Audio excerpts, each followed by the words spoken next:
Quem cuida também precisa de cuidados. Este é o tempo de paragem para estes. No ar, Pit Stop, programa que pretende promover descanso e ânimo aos que aplicam a sua vida a cuidar e a apacentar outros.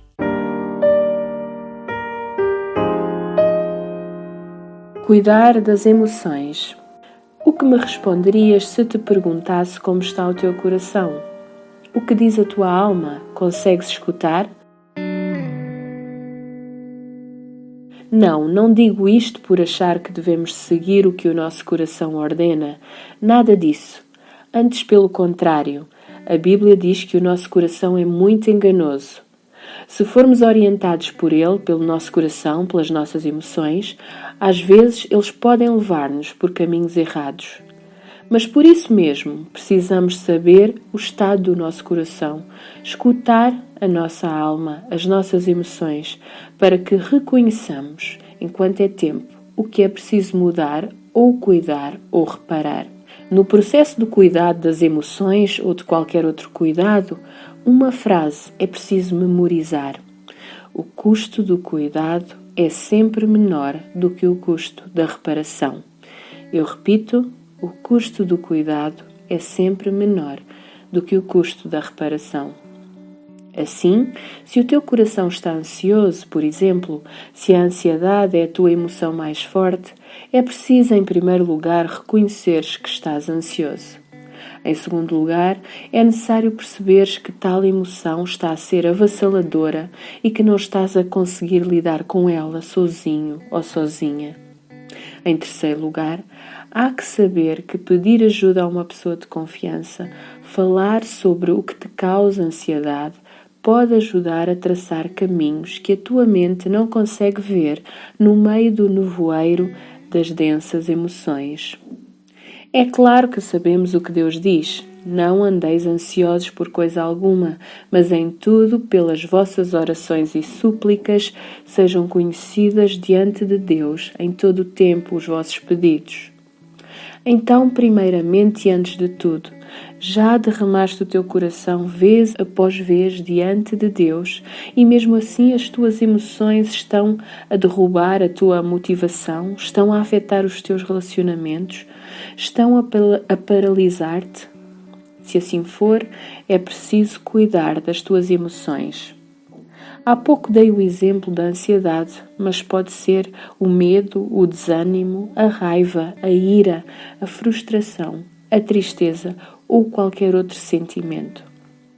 Quando lemos os Salmos, vemos que os salmistas fazem orações tão transparentes e sinceras diante de Deus, sem esconder nada.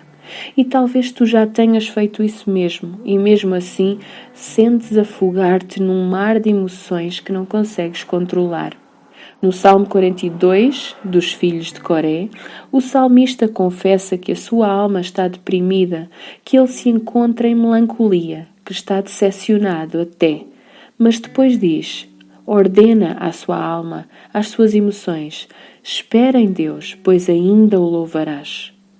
Agora, há vezes em que estamos tão envolvidos em determinada situação que já não há qualquer réstia de esperança em nós. Nem conseguimos ver as promessas e a ajuda de Deus. Nessa altura, lembremos o que diz o Salmo 118. O Senhor está comigo entre aqueles que me ajudam. E nós temos alguém que nos ajuda em tempos de necessidade, um amigo de confiança, um pastor, um conselheiro, um ou uma terapeuta, uma pessoa neutra, ou seja, que não esteja a viver connosco as emoções que nos submergem, conseguirá certamente ajudar-nos a perceber uma saída no meio da escuridão em direção à luz, um caminho no deserto. Conseguirá também, porventura, segurar a ponta do fio de ideias, por vezes tão enroladas na nossa mente, e pouco a pouco, num processo feito connosco, desenrolar este fio até conseguirmos chegar a uma clareza de emoções e ideias que nos permitem, a partir daí, prosseguir sozinhos na nossa jornada. Então, recapitulando, em primeiro lugar, reconhece as tuas emoções. Em segundo lugar, percebe se não estás a conseguir lidar com elas sozinho. Por fim, pede ajuda antes que caias num esgotamento por depressão, num burnout ou noutro problema que poderá levar muito tempo a reparar. Muitas vezes fazemos os 2 primeiros passos que mencionei anteriormente. O que, no entanto, nos impede de pedir ajuda podem ser vários fatores. Não queremos mostrar as nossas vulnerabilidades, temos vergonha de nos expormos perante outros, pois o cuidado que precisamos poderá significar descanso e deixarmos de fazer as coisas que gostamos e com as quais nos identificamos. E sim, de facto, vivemos numa cultura que idolatra os mais fortes, aqueles que sempre vencem. Mas neste caso, lembremos 2 exemplos bíblicos. O primeiro, Moisés.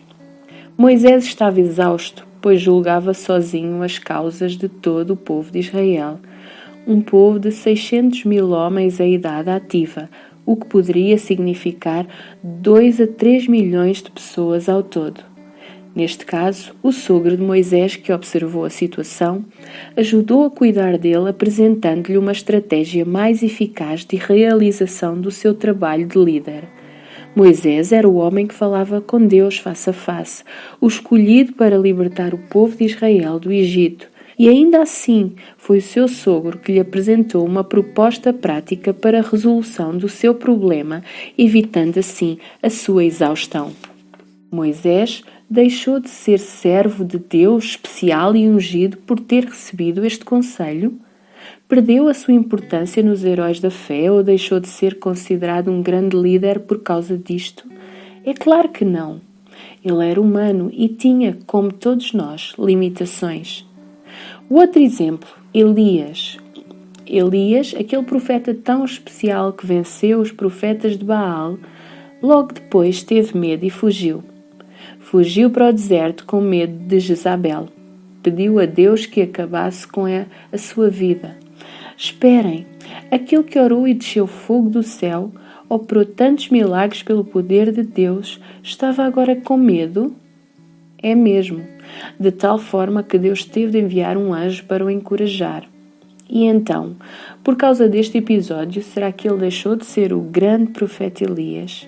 Claro que não. Então, tu também não perderás o teu valor se pedires ajuda num momento difícil. Deixa que te ajudem a cuidar das tuas emoções.